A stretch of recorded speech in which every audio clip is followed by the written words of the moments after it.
कि मैं स्कूल से ही मेरे साथ पढ़ता था सर। हम्म। वही 1 डेढ़ साल बाद मतलब कि हम लोग का स्कूलिंग खत्म हुआ, हम्म।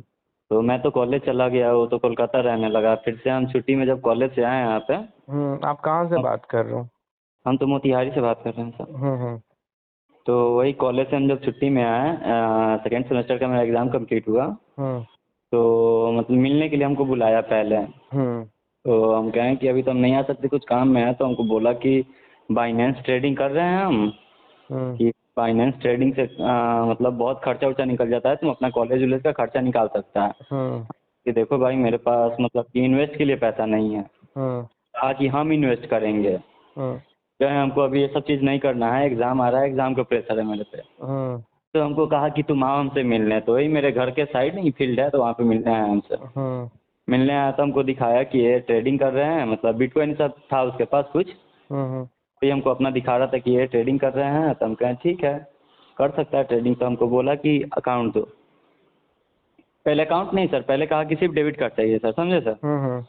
तो हम उसको 2 3 बार मना किए किए। फिर से वो हमको मतलब कि रिक्वेस्ट किया बहुत, कि मतलब कि नर्सरी से 10 तक साथ पढ़े हैं, 10 साल का दोस्ती है, हम्म। ये ट्रस्ट है तो तुम दो। तो हम कहें ठीक है ले लो। एटीएम कार्ड पहले लिया। हम्म। एटीएम कार्ड 5 अप्रैल को हमसे लिया था सर, समझे। हम्म। 5 अप्रैल के बाद हमको फिर से 12 या 13 को हमको कॉल किया हम्म। कि अपना आधार कार्ड का फ़ोटो भेजो। हम्म। आधार कार्ड का फ़ोटो भेज दिए। उसके बाद वही 15 अप्रैल को फिर से हमको कॉल किया दोबारा। हम्म।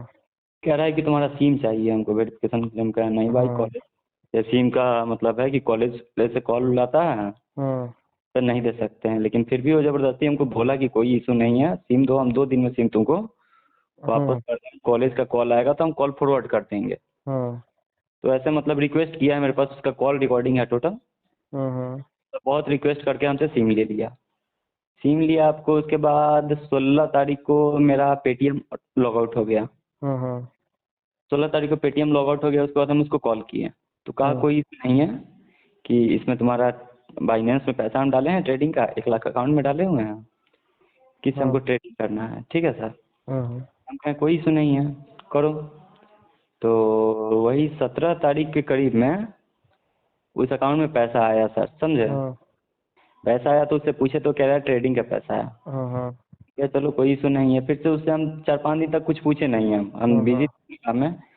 उसके बाद ऐसे ही मतलब कि हम उसको एक बार कॉल किए हैं कि शायद ऐसा ऐसा बात है, हमको सिम का ज़रूरत है।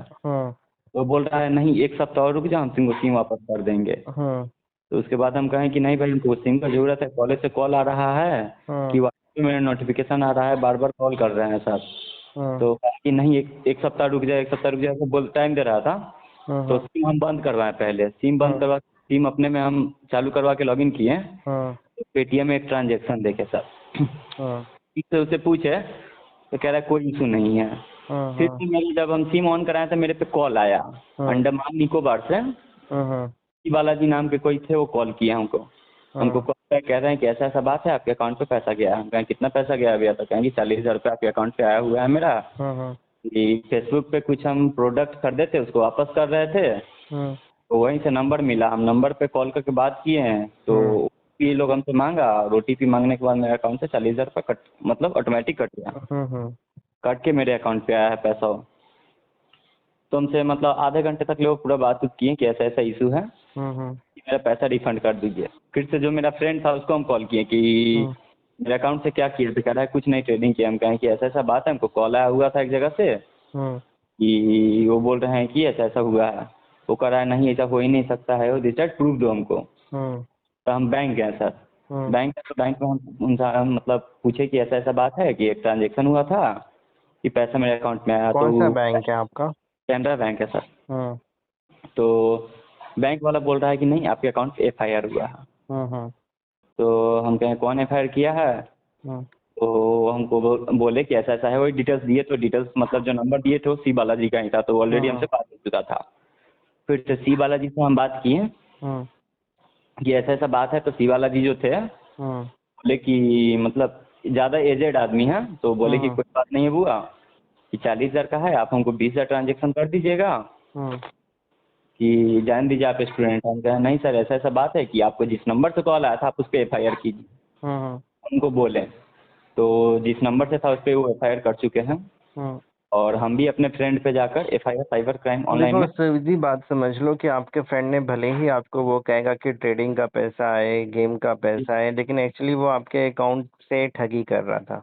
जी सर। ठीक है, अब वो और वो ठगी पता चाहे चला। किसी भी तौर पे हो, किसी के साथ अब कस्टमर केयर के नाम पे ठगी हो, या फिर उसके साथ डिजिटल अरेस्ट वाला ठगी हो, या जी इन्वेस्टमेंट के नाम पे ठगी हो, या जी फिर वो मतलब USDT में भी जो पैसे आपके नाम पे मंगाए, तो उसमें भी ठगी का पैसा ही आता है। क्योंकि जो भी ठगी करते हैं ये लोग क्या करते हैं, उस पैसे को मतलब कन्वर्ट कर देते हैं USDT में, जिससे कि पुलिस उसको फ्रीज ना कर पाए और ठगी का पैसा आपके अकाउंट के थ्रू आगे ट्रांसफर होगा।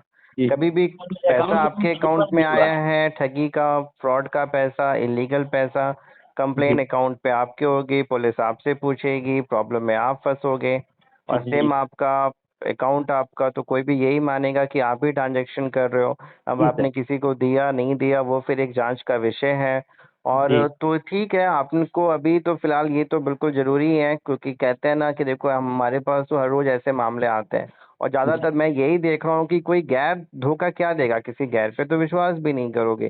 ये दोस्त लोग ही पैसे की लालच में, लोग कहते हैं ना, मतलब सिंपल सी बात है यार, बाप बड़ा ना भैया, एक मतलब लालची आदमी के लिए पैसे की कीमत ज्यादा हो जाती है, रिश्तों की कीमत, दोस्ती की कीमत, भाई बहन की कीमत भी छोटी हो जाती है। और ये लोग वैसे ही हैं कि पैसे की लालच में अपने ही दोस्तों को, मतलब उन्हें सब कुछ पता है, तुम्हारे दोस्त को सारा पता है कि ये क्या हो रहा है।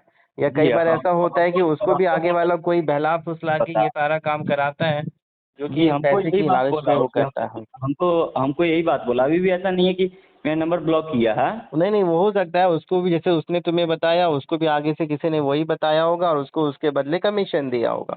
जी। कि ठीक तो है कि सर तुम अकाउंट ले आओ, तुमको इतना 5-10 हज़ार रुपये दे देंगे, उसी लालच में ये फंसा है। जो जी भी वजह हो, लेकिन मतलब लालच में ही लोग फंसते हैं। और जी अकाउंट में डेफिनेटली ठगी या फ्रॉड का पैसा ही आता है, लेकिन अकाउंट आपका सेम, आपका ट्रांजेक्शन, तो अकाउंट में कुछ पैसे बचे या सारा निकाल लिया था उन्होंने? नहीं नहीं, 20,000 के करीब में बचा था, जो लीन अमाउंट चला गया, होल्ड अमाउंट, नहीं अकाउंट वो तो बंद हो लीन, गया। बाकी सारा उन्होंने विड्रॉ कर लिया। हाँ बाकी सारा विड्रॉल कर लिए हैं वो।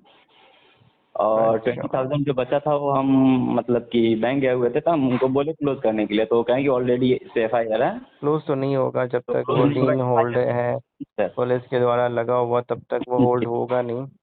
तो ऐसे वैसे हम जो इसमें जो मेरा ठीक है, फ्रेंड जो पैसा जो भरोसा भी पे सामने किया वाले हुआ। का है, अगर आपने अपने फ्रेंड के खिलाफ कंप्लेन किया है कि ये जी मेरा दोस्त है, इसने मेरे से अकाउंट ये बोल के लिया था और मुझे नहीं पता था कि ये इस तरीके से इलीगल कुछ काम करेगा, जी सर। लेकिन मुझे अब पता चला है कि ये इसमें कुछ इलीगल इसने किया है, तो जी। इसके खिलाफ जो भी कानूनी कार्रवाई है की जाए। तो ये हम ऑनलाइन कंप्लेन 1 तारीख को ही हम कर दिए हैं। ठीक है, वो आपके बचाव के लिए काम आएगा अगर कोई पुलिस या कहीं पे कुछ एक्शन होता है तो। जी सर। तो उसके अलावा इसका कोई, जैसे कि हमको जिसके अकाउंट से जो हुआ है फ्रॉड, हम्म। वो बंदा हमको कॉल करके हमसे पैसा मांगता है। नहीं मांगता है, लेकिन देखो उसको वो मांगने वाला कौन होता है, क्योंकि उसने भी ऑनलाइन अगर कंप्लेन की होगी, FIR नहीं की होगी, FIR उसने भी नहीं किया था, उसकी वो ऑनलाइन साइबर क्राइम कंप्लेन पे ही किया। 1930 कंप्लेन किया होगा। जी उसके ही बेस पे अकाउंट होल्ड हुआ है। वैसे उसके ऑनलाइन विड्रॉल से तो खाता पे लीन हटेगा नहीं, क्योंकि ऐसे जी मामलों में क्या होता है ना, बच्चों लोगों को पता नहीं होता, अच्छा चलो फ्रॉड का पैसा आया हम रिटर्न कर देते हैं, और जी वो भी कहेगा कि मैं अपनी कंप्लेन विड्रॉ कर लूंगा। लेकिन ऑनलाइन कंप्लेन विड्रॉ करने से जी अकाउंट पे जो लीन होल्ड या फ्रीज लगता है वो हटेगा नहीं, जब तक जी कि पुलिस के द्वारा आपके बैंक को मेल नहीं किया जाएगा कि लीन हटाने के लिए। और जी पुलिस मेल तभी करेगी जब वो बंदा जाकर खुद थाने में रिटर्न एप्लीकेशन दे। कई बार पुलिस वाले भी मेल भेजने के नाम पे फिर अपना खर्चा पानी 5-10 हज़ार, 2-3 हज़ार मांगते हैं, उसके जी बाद ही फिर वो आपके बैंक को मेल करते हैं। जी सर। तो इसलिए ऑनलाइन पैसा भेज देने से केवल आपका अकाउंट पे जो लीन होल्ड है वो हटेगा नहीं, और उसके ऑनलाइन विड्रॉल करने से भी कंप्लेन खत्म नहीं होगा। Okay sir.